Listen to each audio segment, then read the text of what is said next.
Hi everyone, this is a video on osmosis and diffusion. Let me first start by talking about key terminology. Alright, so when you have a solution, and let's draw ourselves a beaker. So this is my beaker. Let's pretend we have water inside. So if you have a solution, this is your solvent. So let's write solvent. Okay.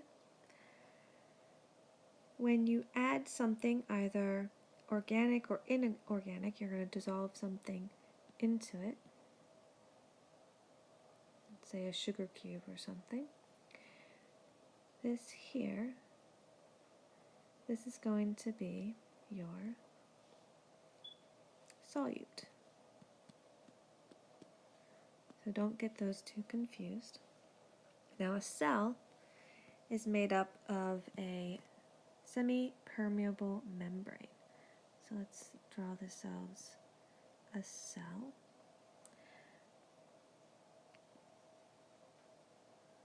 Alright, so this here, this whole area here, is a semi-permeable membrane. Basically what that means is it's like a gate, and I will show you that. Okay, so here's our gate. This is our semi-permeable membrane, and what makes it semi-permeable is, let's pretend that there are guards at this gate, and the guards are going to allow certain molecules to pass freely, dependent on usually size or polarity. For example, water, so H2O can pass freely, but it's going to regulate the movement of other solutes. So if a solute was to go through the gate, actively crossing it, this is going to require energy. It's going to require ATP, and that's referred to as active transport. Water and other small solutes, again, due to the size or polarity, they're going to move freely across this membrane. That free movement is considered passive transport. Okay, so we just talked about passive transport. An example of passive transport is diffusion.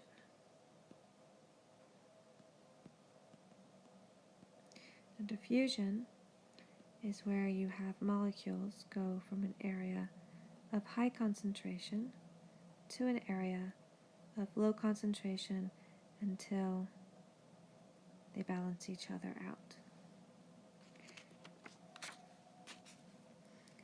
Alright, now I'm going to give you guys a clean board here. Hold on for 1 second.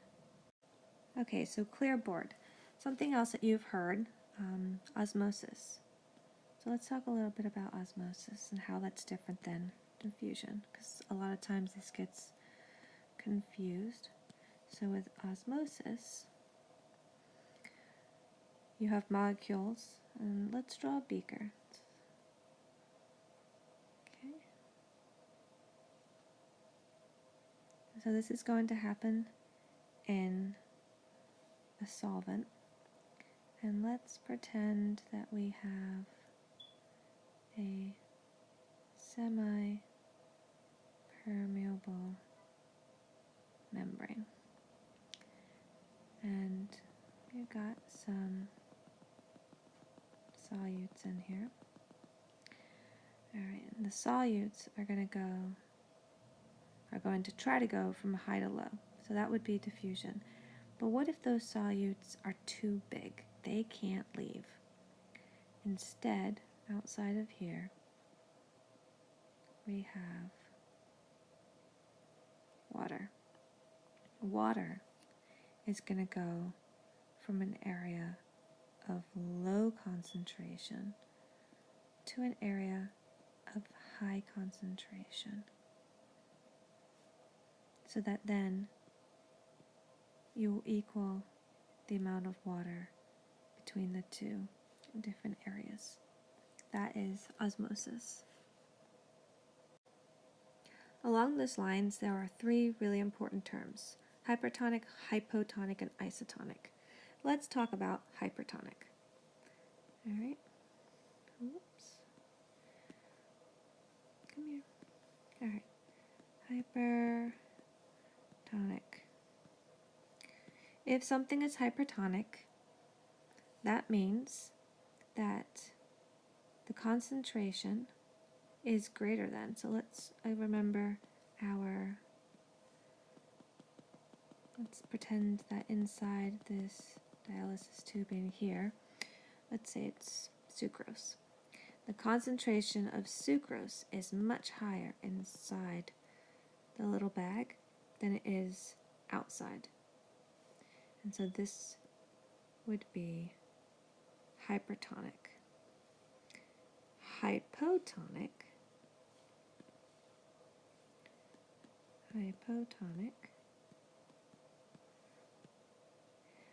okay, which means that the concentration is lower.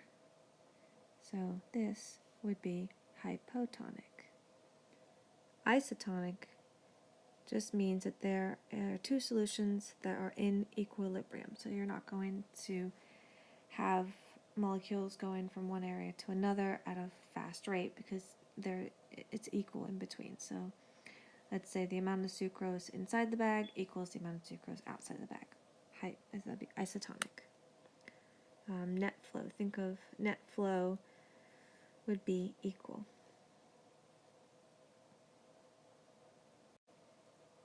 When you take a look at hypertonic, hypotonic, and isotonic in regards to an animal cell, certain things happen. So if you were to put a red blood cell, and let's draw a red blood cell. Here's my red blood cell. If you were to put that inside of a beaker that the solute in this beaker was hypertonic, this red blood cell here would shrivel up and it would be considered crenate. Okay. If you were to put the red blood cell in a hypotonic solution, it would actually start to swell because the amount of solute is greater inside than it is outside. And then that would lyse, that would actually explode, it would burst. If you were to put the red blood cell in an isotonic solution, let's write that isotonic.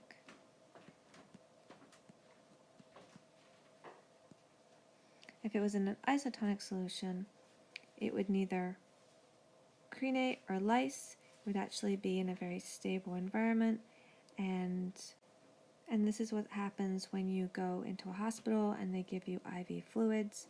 It is in an isotonic solution. It is an isotonic solution that is pumped into your body. If you were to inject somebody with pure water, you could actually kill them. Now if we start to talk about a plant, let's say the Elodea from last class, if we put the plant in a hypertonic solution, and so let's draw ourselves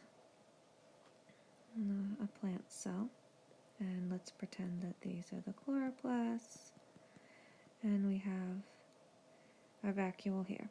Let's say we put our plant cell into a hypertonic solution. It's actually going to be described as plasmolyzed, which is a process called plasmolysis. Now if you were to take the plant cell and put it in a hypotonic solution, the water is going to move into the cell and into the vacuole. So this vacuole right here. And it's going to get larger and larger, but this wall here restricts how big this vacuole gets. And that's going to result in something called turgor pressure. And this pressure is going to prevent further movement of the water into the cell. And once that happens, you then have such a great turgor pressure that water enters and leaves at the same rate. So it eventually, because this is back pressure, and eventually evens out. That's it for my short little video. Make sure that you look on Moodle for directions on the rest of the lab.